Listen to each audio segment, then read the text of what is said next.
primaria de la formación y del trabajo de los catequistas. Dejen que los niños se acerquen a mí y no se lo impidan.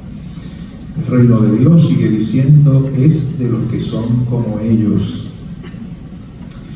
Y para esta tarea, que como les decía al inicio de la misa, no se circunscribe solo a los niños, sino también a los adolescentes, a los jóvenes y hasta a los adultos mayores, el Señor ha dado dones gracias a su iglesia. Lo dice el apóstol San Pablo en la carta a los Efesios. Él ha constituido a unos apóstoles, a otros profetas, a otros evangelistas, a otros pastores y doctores, para el perfeccionamiento de los santos, en función de su ministerio y para la edificación del cuerpo de Cristo, hasta que lleguemos todos a la unidad en la fe y en el conocimiento del Hijo de Dios, al hombre perfecto, a la medida de Cristo en su plenitud.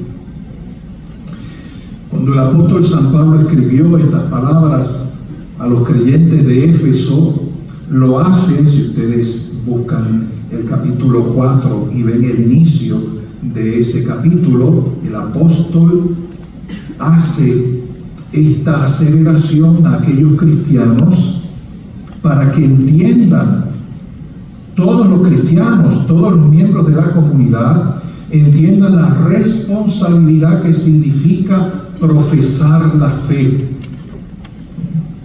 De hecho, Pablo, al inicio de ese capítulo, lo primero que les dice: yo, el prisionero por Cristo, porque él estaba preso cuando escribe esa carta a estos creyentes. Es decir, no les estoy hablando desde un escritorio en una oficina con aire acondicionado. Estoy escribiéndoles atado, con cadenas, metido en una cárcel por la fe. Y yo quiero que ustedes, sigue diciendo, se comporten de manera digna de la vocación a la que han sido llamados. Esa vocación cristiana, hermanos queridos, tiene como consecuencia haber recibido gracias especiales para el servicio de toda la comunidad. Todos los creyentes han recibido dones y gracias del Señor mediante el Espíritu Santo para su propia edificación, pero también para la edificación de la comunidad. Primeros cristianos, como nosotros sabemos, vivían rodeados e insertos en un mundo pagano, hostil y en ocasiones violento y cruel, como lo prueban las prolongadas persecuciones.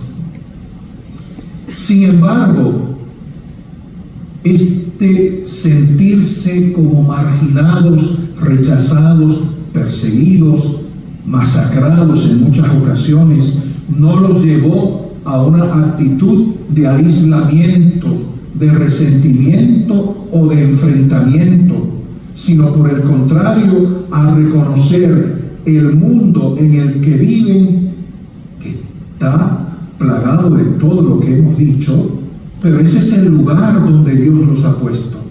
Es ahí donde tienen que trabajar.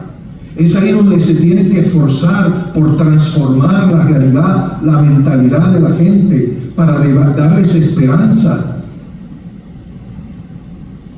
Los cristianos del Imperio Romano no emigraron para fundar ciudades cristianas.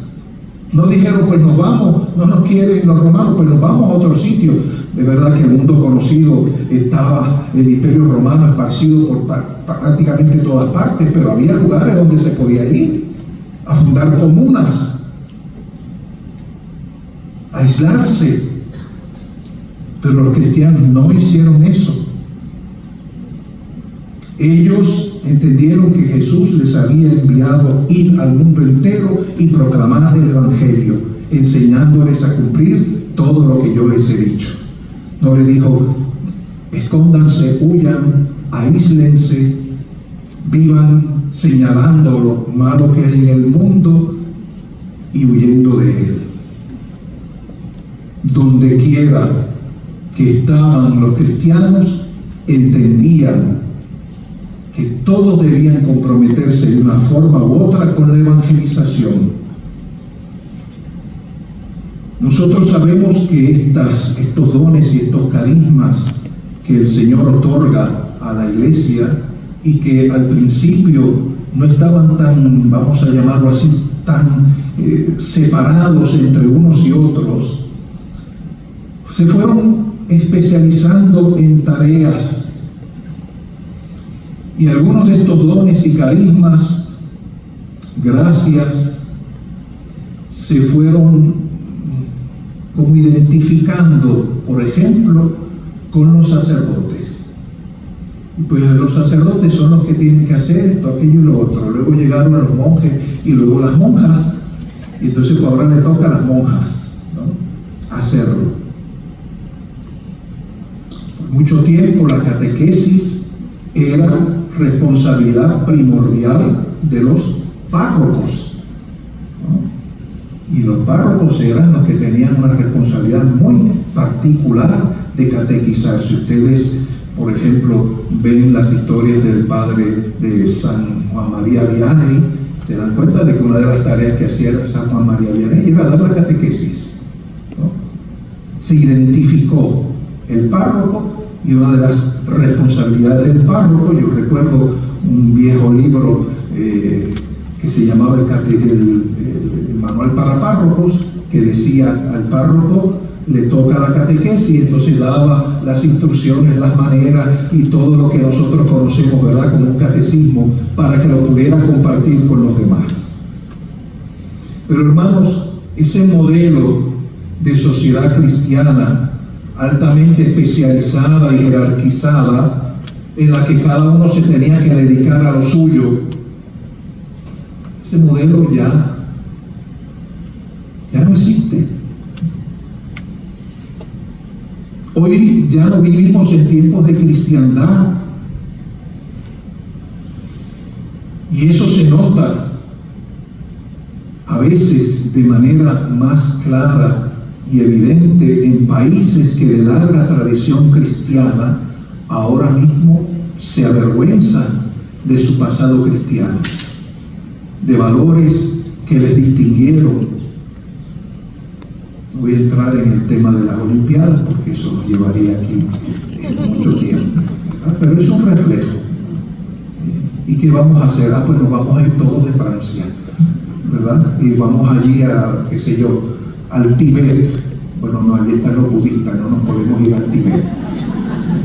Pues nos vamos al desierto de Arabia, ¿no?, porque allí están los musulmanes. Pues váyase a la luna, ¿no? No podemos ir a la luna, no nos podemos ir de Francia, no nos podemos ir de donde estamos. Donde estamos tenemos que vivir la fe.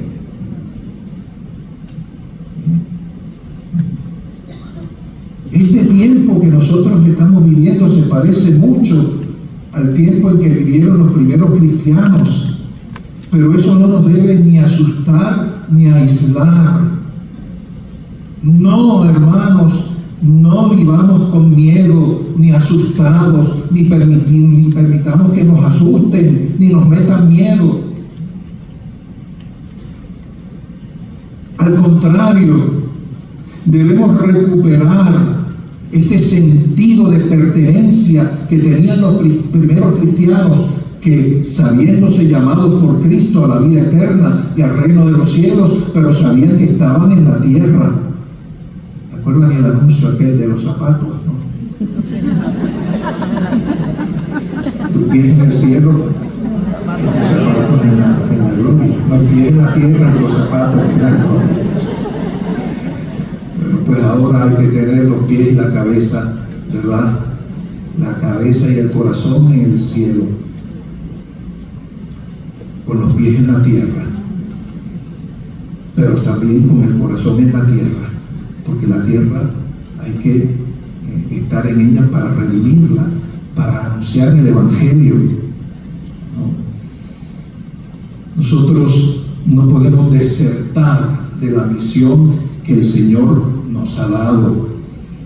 Por favor, tengan mucho cuidado con tanta cosa que sale en YouTube y en todo eso, unas cosas apocalípticas y la gente anda aterrorizada y todos son historias de miedo y de terror, un afán apocalíptico,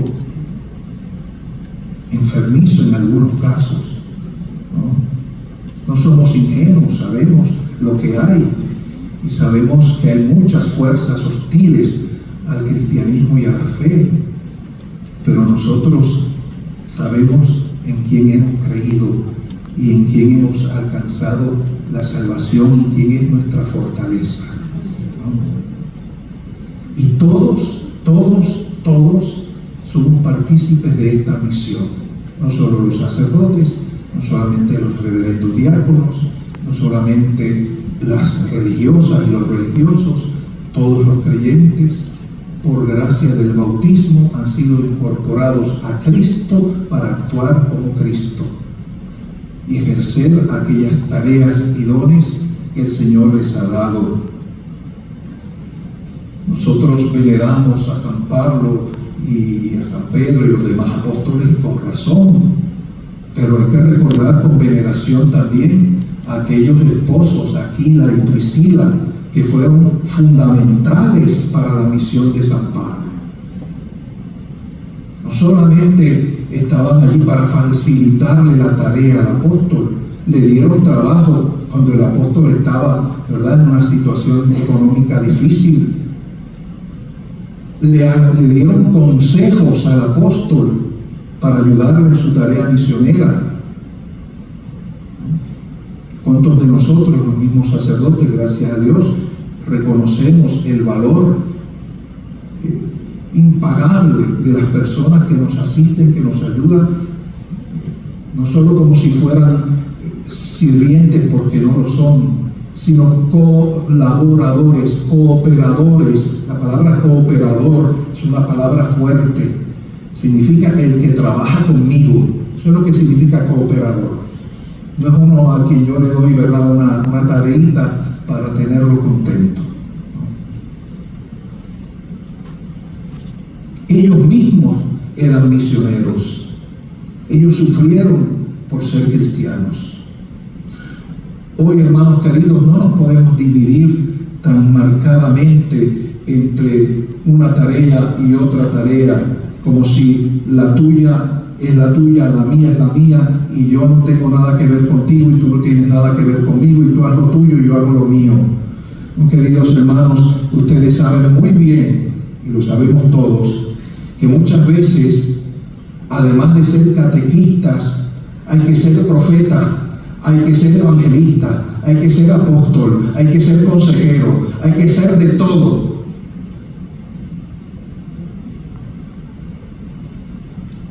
La catequesis más que nunca necesita ese toque de autenticidad, de ser fiel a su naturaleza y a su esencia.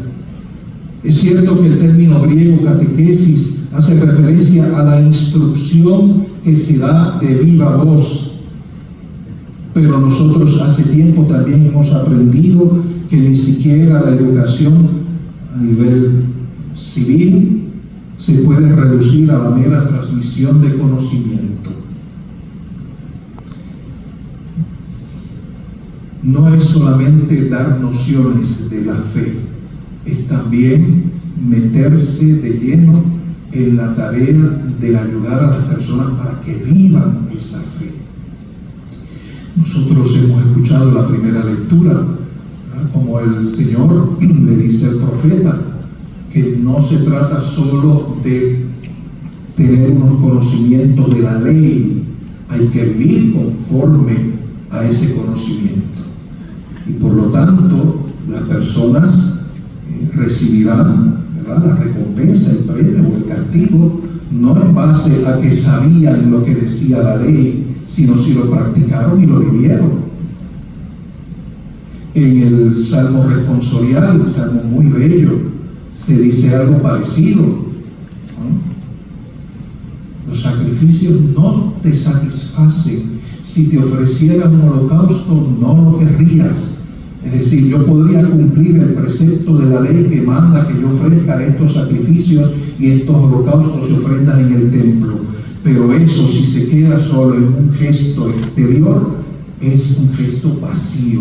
Por eso el salmista dice: mi sacrificio es un espíritu quebrantado, un corazón quebrantado y humillado, tú no lo desprecias, ¿no? Que mi manera de actuar y de vivir correspondan siempre a la fe que profeso. Por eso, hermanos queridos, quizá más que nunca es importante recordar que la catequesis también implica enseñar a vivir en cristiano y a vivir cristianamente. Y se recuerdan las partes del catecismo, ¿verdad? Primera parte, ¿no? ¿Qué estudiamos? El credo. El credo, que es lo que dice la fe. Pero después del credo, ¿qué estudiamos? Los mandamientos. Están uniditos. Hay que conocer la fe, el proyecto salvador de Dios, lo que Dios ha hecho por nosotros. Fíjense que el credo es básicamente todo lo que Dios ha hecho por nosotros. Nos ha creado, después del pecado nos ha enviado a su Hijo, y después nosotros hemos sido incorporados a la muerte y resurrección de Cristo. Por eso tenemos esperanza de que algún día también nosotros participemos del don de la vida eterna, que es un regalo de Dios. Pero después de saber lo que nosotros hemos recibido de Dios, lo que Dios ha hecho por nosotros, debemos saber lo que nos toca hacer a nosotros, como consecuencia del amor de Dios. Por eso, y hoy día es la parte quizá más difícil, hermanos, tratar de enseñar cómo debemos comportarnos, cómo debemos vivir, porque hoy sabemos que hay una avalancha de nuevas teorías, ¿verdad?, que hacen mucho daño. Entonces, sin pelear con nadie, pero firmes en lo que conocemos y sabemos y lo que hemos aprendido, debemos ayudar a las personas, sobre todo a los más jóvenes, y ayudar también a los padres que a veces tienen miedo. Miren, alguien decía, llama a esta generación la generación de cristal. ¿Han oído esa expresión? La generación de cristal. Porque estos jóvenes no aguantan nada, porque cualquier cosa les causa una crisis. Y yo oí una persona, madre de familia, que tenía no sé cuántos hijos, experta en temas de familia, que decía: no, la generación de cristal no son los hijos, son los padres. Porque les da miedo llevarles la contraria a los muchachos. No les niegan nada, porque tienen miedo de perder el cariño y el afecto de los hijos. Y entonces a veces tienen miedo inclusive de enseñarles cómo se debe vivir. Entonces, para eso también los catequistas están ahí, para enseñar, no para sustituir a los padres, pero para enseñar. Esta es la fe y esta es la manera en que nosotros estamos llamados a vivir como cristianos. El catequista es un evangelizador, una fuerza integradora y curativa. Sabemos que hace muchos años se pensaba, y todavía hoy se pide a los párrocos que hagan una lista de cuántos se bautizaron, cuántos recibieron la confirmación, cuántos recibieron la primera comunión. Y si eran muchos, pues ya esto está perfecto, ¿no? Pues ya sabemos que tampoco es así, porque muchos de los que se bautizan después, ¿dónde están? Muchos de los que recibieron la confirmación, la primera comunión, ¿dónde están? Yo creo que hay más de los que nosotros a veces creemos, porque somos un poco pesimistas. Yo le decía a Katy en estos días, y se lo agradezco: Katy, vamos a hacer una especie de censo. Después, vamos a decir, un año después que se confirmaron, vamos a ver, porque entonces empezamos a decir: es que se fueron todos. Pues a lo mejor no están en la misa en la que usted va, ¿verdad? Pero eso no quiere decir que se hayan ido todos, se habrán ido algunos. O sea, no seamos demasiado pesimistas, y ella ya preparó ese censo, se lo haremos llegar, para ver en realidad lo que estamos viviendo o no viviendo, ¿no? Pero ya sabemos que el número no es indicativo necesariamente del éxito, es algo más. Queridos hermanos, la catequesis, como al principio del cristianismo, sigue siendo indispensable y necesaria para la formación de los creyentes. No es ya, gracias a Dios, privilegio exclusivo de párrocos. Es responsabilidad y tarea de todos. Y yo creo que ustedes, queridos hermanos, representan lo mejor de ese espíritu de entrega, de servicio y de sacrificio, educando a aquellos que más necesitan. Dice la catequesis tradende: la catequesis es uno de los momentos más importantes en todo el proceso de la evangelización. Fíjense en un documento oficial de la Iglesia en qué estatus tan alto le tiene la Iglesia. Y yo, a nombre de la Iglesia y de la diócesis, repito, les agradezco profundamente su interés, su trabajo abnegado y el entusiasmo que ponen siempre en favor de aquellos que se acercan para conocer más a Jesús. Recordando que, como decía el Papa San Pablo VI, el mundo necesita, y la Iglesia, más de testigos que de maestros, o mejor, que los que son maestros sean al mismo tiempo testigos del Señor. Amén. Amén.